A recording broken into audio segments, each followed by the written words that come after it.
Hey everybody, what's up? Chad Wesley Smith here, Juggernaut Training Systems. Going to be talking to you today about the best leg training for Jiu-Jitsu, and I'm honored to be joined by three-time IBJJF World Champion at Black Belt, three-time Pan Am Champion, five-time Brazilian National Champion, Otavio Sousa. How you doing, brother? Very good, man. Pleasure to be here. Very with good to see you. Yes. Good to see you. So you are the coach at Gracie Barra Huntington Beach. That's correct. And how long have you been training Jiu-Jitsu for? I have been training Jiu-Jitsu pretty much my whole life. I started when I was like 13 years old back in Brazil. And my school, I have been living in Huntington Beach right now, and I opened up this school about like 4.5 years ago. Nice. Yeah. So as you look at strength training and physical training for Jiu-Jitsu, like what to you really stands out about being important about, you got to have your legs in shape. Like what's the most important thing that your legs can do? Well, we have to have like the legs, how can I say, very strong, like especially for Jiu-Jitsu, like because we are all the time on our feet, like with the takedowns, like so we have to be like strong, like in order to take somebody down, like even like when we're fighting on the ground, like with a close guard, So it's very important to be with the legs like strong. All right, so today with Otavio, I'm going to show you some of our favorite exercises for explosive power in the lower body, for maximal strength endurance, and then also some exercise you can use for improved mobility, kind of prehab, injury prevention type of exercises. All right, so the first exercises that we want to show you are some exercises for explosive power in the lower body. So whether you're shooting for a takedown or you have a scramble, being fast is probably more important even than the maximal strength component when it comes to being a successful jiu-jitsu competitor. So the first exercise that Otavio is going to show you is a weighted squat jump. You can weight this in a lot of different ways: holding dumbbells, standing inside of a trap bar, holding kettlebells, wearing a vest. Really simple exercise, very easy to execute, not too much technique to it. So go ahead and just do like 3 reps.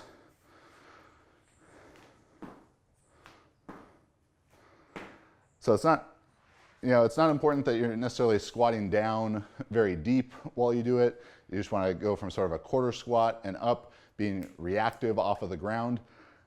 Using an overly heavy weight isn't necessary, though you can sort of exploit different parts of the force velocity curve using lighter or heavier weights.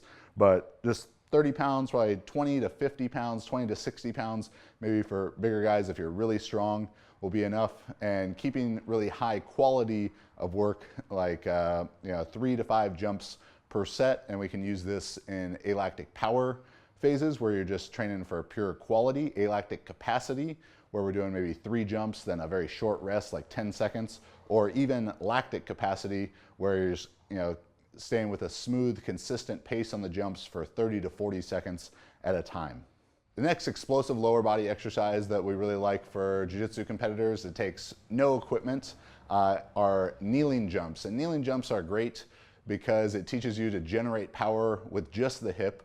Though while in traditional like jumping and sprinting, you're looking for triple extension. So from the ankle, knee, and hip, a lot of times in jiu-jitsu, you're on the ground. So that extension from the ankle and even the knee may not really exist. So the kneeling jump is a great exercise because it allows, it teaches the athlete to generate just force from the hip, which can be particularly useful during a scramble, whether maybe you're down on one knee or both knees and you have to finish a single leg. You're going for an explosive, like a knee cut pass. So let's do a couple reps here of the kneeling jump. So we're trying to land as high as possible and turn sideways too, and do 2 more.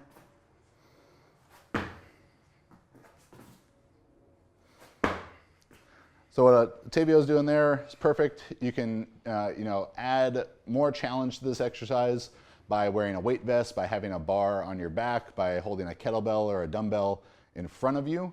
You can add extra movements to this, like you could go kneeling jump, and as soon as you land, jump again for height, or jump out for distance. You get a kneeling jump into a sprint. Really only limited by your creativity there, but kneeling jump is a very effective exercise for all the reasons we talked about, creating that explosive power from just the hip, and it takes no special equipment and really no room to execute.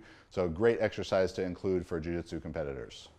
All right, so now that we've developed some explosive power in the lower body, maximal strength is going to be our next objective. And maximal strength is really going to be what drives everything else. It's going to improve explosive power. It's going to improve strength endurance. It's going to help you all around. Now, how strong you need to be, is squatting 500 pounds or 600 pounds going to be helpful for jiu-jitsu? That's sort of a topic for a different day. But when it comes to developing maximal strength in the lower body for jiu-jitsu, the squat, of course, is going to be the best exercise. And if you have access to this, a safety squat bar is really effective, because so many jiu-jitsu competitors have really bad shoulders, and it's maybe too stressful for them to hold the bar on their back in a traditional high bar or low bar back squat, and maybe holding the bar in the front squat is too stressful in the wrist. So if you have access to a safety squat bar, really, really good option, because it's very comfortable on the shoulders to hold. So Octavio is going to do a couple reps here. So there's no external rotation in the shoulder, very comfortable there. He's keeping the weight balanced through his whole foot, squatting to good depth. That's kind of the simplest way to improve mobility, is just to lift through a full range of motion. The safety squat bar is great because it's very easy for the athlete to keep a very upright posture in their torso. They're not going to get leaned over too much, and it's just an easy exercise to learn.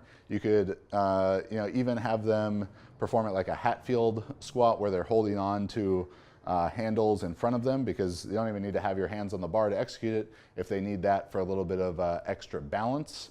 And this is an exercise that you can load up heavy, doing heavy sets of like 3 to 6 reps. Not going to be so important for you to find, to really push your 1 rep max for jiu-jitsu, but training heavier and heavier in the 3 to 6 reps for 3 to 6 rep range for a couple sets per week will improve the maximal strength of the lower body and help improve all those other strength qualities that can help with jiu-jitsu. Another great exercise for maximal strength development in the lower body for jiu-jitsu competitors is the trap bar deadlift. All deadlifting variations are going to be really useful for jiu-jitsu, because there is so much stress and emphasis on powerful hip hinge and hip extension movement pattern. But the traditional conventional deadlift, straight bar deadlift, may be a little bit too demanding from a technique perspective for a lot of jiu-jitsu athletes, especially since there's so much stress on the low back already when you're playing guard, and guys with a lot of history of low back issues. So using the trap bar deadlift, which is going to be so much easier to learn, a little bit less stress on the lower back, will be sort of the preferred modality that we use for developing maximal lower body strength. Plus, you can go really heavy on it. So just do like 5 reps. So Octavio's got the bar right over the middle of his foot, controlling it up and down. A lot of benefit to controlling the eccentric phase of any deadlifting variation, particularly for jiu-jitsu competitors. There's not just concentric strength is what's going to matter, but eccentric strength, yielding strength, isometric strength, so many different strength qualities that are needed. That's good.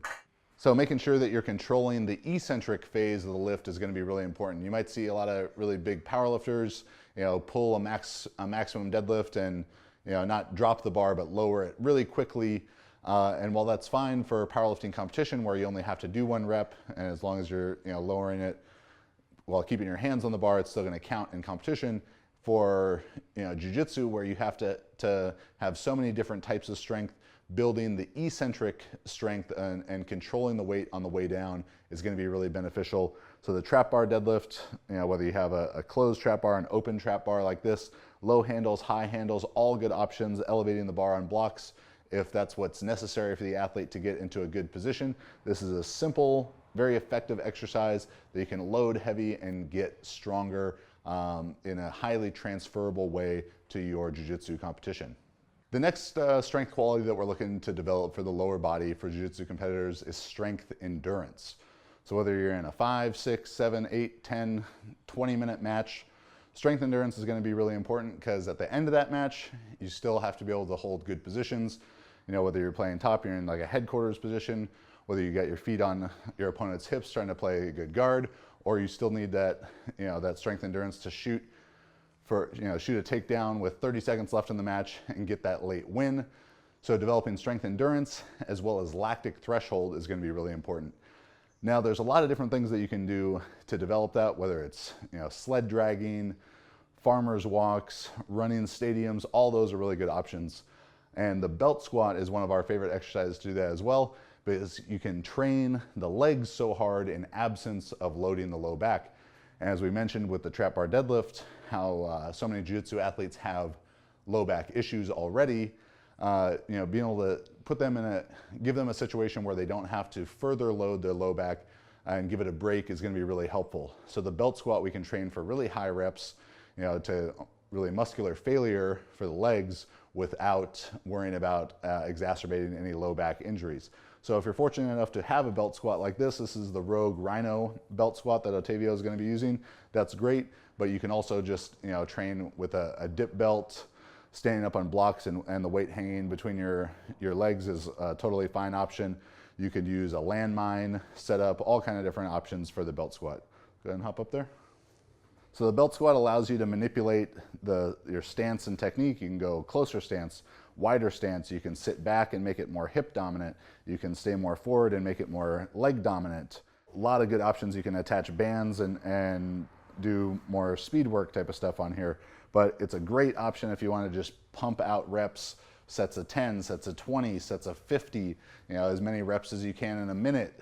A lot of really good options here where you feel a lot of stress in your legs, but not the loading of the low back.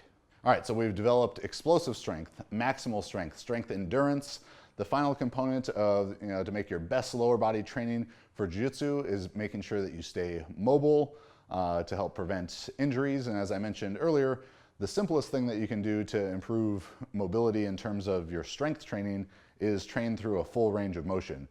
So squat deep, even extending ranges of motion, like doing stuff like a deficit deadlift, if you can stay safe and in good positions while you're doing that.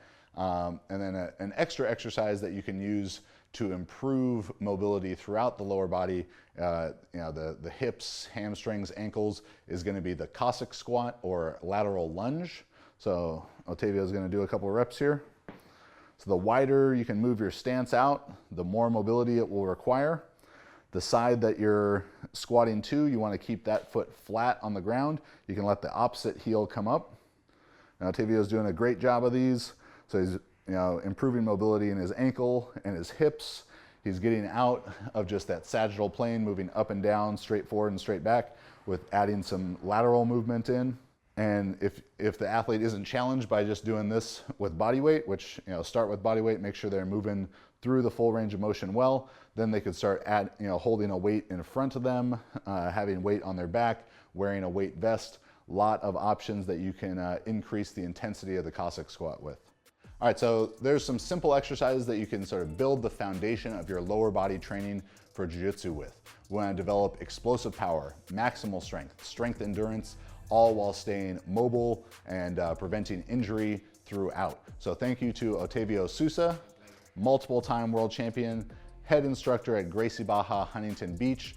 If you're in the Orange County area, if you're coming for a visit, hit him up, go get some hard training in. He'll kick your ass like he kicks my ass. And make sure you subscribe to the channel, like the video for more jiu-jitsu strength training content and content to help you get better at whatever sport you're trying to improve at.